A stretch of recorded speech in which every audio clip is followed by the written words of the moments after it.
আমি আজকে একটা নতুন রেসিপি বানাচ্ছি। দেখুন, 2 পিস আলু নিয়ে নিয়েছি, খোসা ছাড়িয়ে নিয়েছি। তো কাঁচা আলু দিয়ে আমি মোগলাই বানাবো। তো এই আলুটাকে আমি ভালো করে এই যে এখানে জল দিয়ে ধুয়ে নিলাম।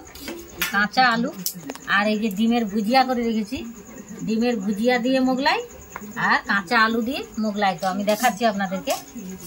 দেখুন, আলুটা আমি এমনি করে পেস্ট করে নেব। তার জন্য আমি রুল ময়দা নিয়ে নিয়েছি 500 গ্রাম। 500 গ্রাম রুল ময়দা দিয়েছি। এরপরে আমি এটাতে দেবো নুন, স্বাদ মতো নুন দিলাম।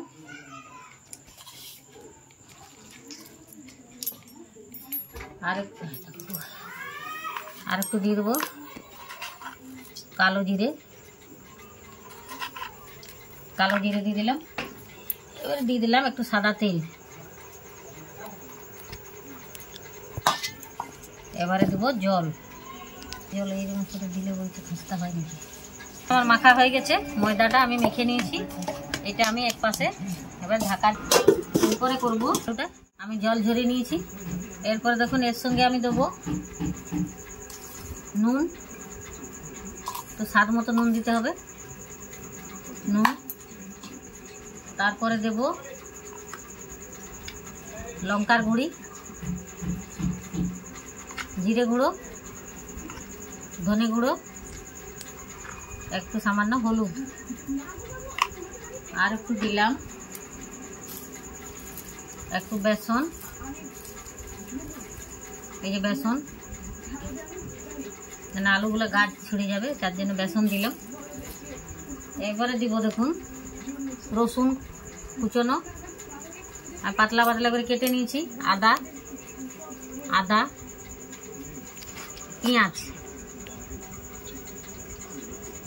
পেঁয়াজ, তারপর দেবো গরম মশলা, দিলাম সর্ষের তেল।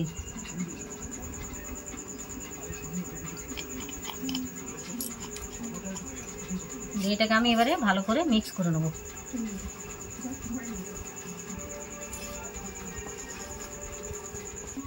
হয়ে গেছে মাখা আমার। এটাকে আমি মেখে নিয়েছি। আমি এটা লেচি কেটে নিলাম দুটো। এবারে একটু আটা দিয়ে, এই ময়দা দিয়ে আমি এটা এবারে বেলে নেবো রুটির মতন।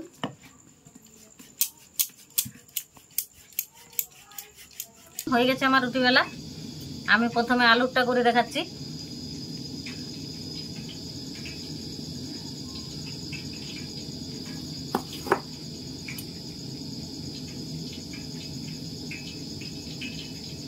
আমি এটা একটু জল হাত করলাম।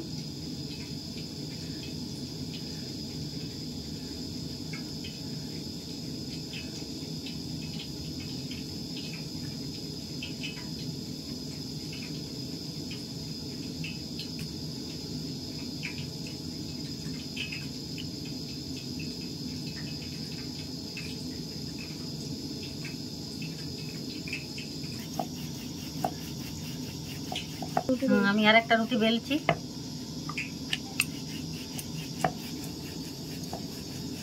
ডিমের ভুজিয়া করে রেখেছি, ডিমের ভুজিয়াটা আমি এটার মধ্যে দিয়ে দিচ্ছি।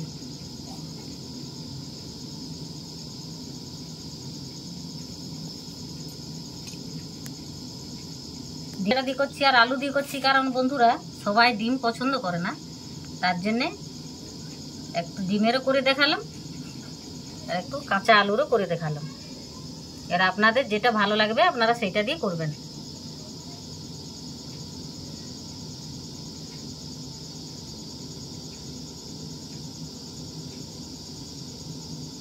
বন্ধুরা রেডি মোগলাই আমার করা হয়ে গেছে, পুর ভরানো হয়ে গেছে। এবারে আমি এটাকে ভাজতে যাব।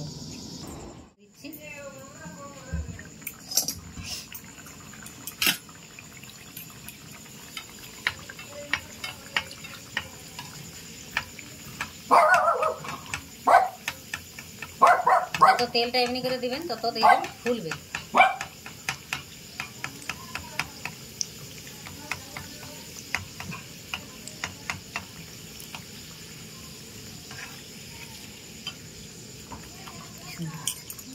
আমার এটা ভাজা হয়ে গেছে, দেখুন।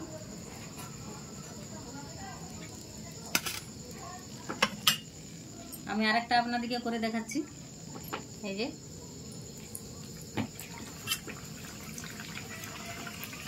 দেখুন আমার এটাও ভাজা হয়ে গেছে। তো বন্ধুরা আমার রেসিপি কেমন লাগছে আপনারা আমাকে কমেন্ট করে জানাবেন, আর যদি ভালো লাগে অনেক অনেক শেয়ার করুন আর সাবস্ক্রাইব করুন। এখন বন্ধুরা আমার সব ভাজা হয়ে গেছে মোগলাই। তো আমি এটা আপনাদেরকে কেটে দেখাচ্ছি। এটা হচ্ছে আলু দিয়ে করেছি, যেটা কাঁচা আলু,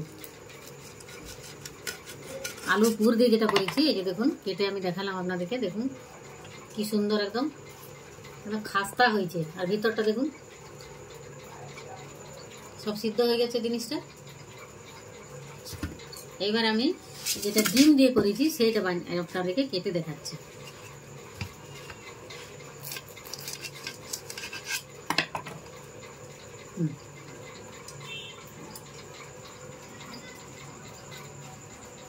পুরো একদম খাস্তা। তো বন্ধুরা আমার রেসিপিটা কেমন লাগলো আপনারা আমাকে কমেন্ট করে জানাবেন অবশ্যই।